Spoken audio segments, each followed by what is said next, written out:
Apa tujuan Bapak untuk menjadi seorang presiden? Beliau menyampaikan, Gus, saya pengen mengembalikan hak-hak bangsa Indonesia.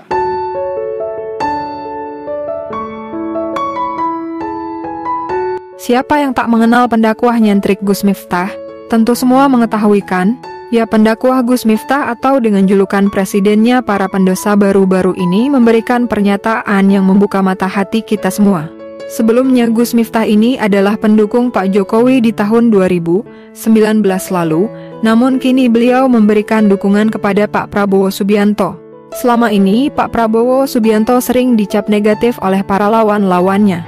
Namun banyak yang tak mengenal sosok Pak Prabowo Subianto secara lebih dekat. Padahal di balik cerita Pak Prabowo Subianto banyak menyimpan kebaikan yang belum kita ketahui. Ya, ibarat pepatah kuno, tak kenal maka tak sayang. Lewat petuah yang diberikan Gus Miftah, mari kita sedikit mencari tahu tentang Pak Prabowo Subianto. Banyak yang tak tahu di balik ini semua kenapa Gus Miftah rela menjadi tim sukses Pak Prabowo Subianto. Ternyata sebelumnya Gus Miftah pernah bertanya ke Pak Prabowo Subianto, apa yang jadi tujuan Bapak jika jadi presiden? Ucap Gus Miftah. Jawab Pak Prabowo ke Gus Miftah, Gus, saya ingin mengembalikan hak-hak bangsa Indonesia, sehingga bangsa ini bisa tersenyum dan rakyatnya bisa tersenyum.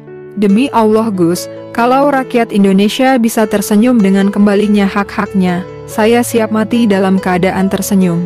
Sontak jawaban tersebut membuka pandangan Gus Miftah dan kita semua, betapa mulia hati Pak Prabowo Subianto ini. Cita-cita Pak Prabowo Subianto untuk memajukan bangsa ini hanya ingin melihat rakyatnya hidup sejahtera. Kini Pak Prabowo Subianto sudah ditetapkan jadi pemenang pemilu dan sebentar lagi bakal dilantik jadi presiden. Namun pasti dari kalian banyak yang tahu berapa perolehan suara yang didapat dari Pak Prabowo Subianto. Ternyata Prabowo Subianto memperoleh suara 96 juta jiwa guys, sungguh luar biasa bukan? Yang jadi mencengangkan lagi, ternyata suara Pak Prabowo Subianto memecahkan rekor dunia. Prabowo Subianto jadi pemimpin negara dengan jumlah pemilih terbanyak di dunia. Lantas siapa pemimpin dunia dengan suara terbanyak? Berikut ini kami cantumkan daftarnya. 1. Prabowo Subianto.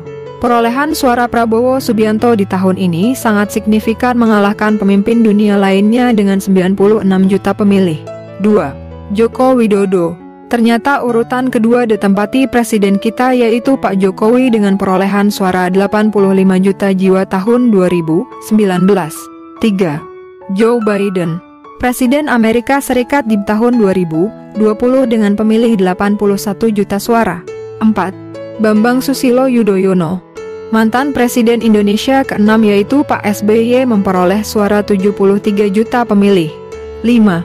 Dilma Rousseff, Presiden Brazil ini mendapatkan suara sebanyak 54 juta pemilih. 6. Narendra Modi. Presiden India ini memperoleh suara 37 juta pemilih. 7. Erdogan. Presiden Turki yang terkenal ini mendapatkan suara sebanyak 26 juta pemilih di tahun 2018. 8. Hasan Rouhani. Presiden Iran 2017 mendapatkan suara 23 juta pemilih. 9. Abdel Fattah el-Sisi. Presiden Mesir 2018 mendapatkan suara sebanyak 21 juta pemilih. 10. Emmanuel Macron. Presiden Prancis ini di 2017 mendapatkan 20 juta pemilih. Demikianlah informasi yang bisa admin sampaikan, semoga bermanfaat ya.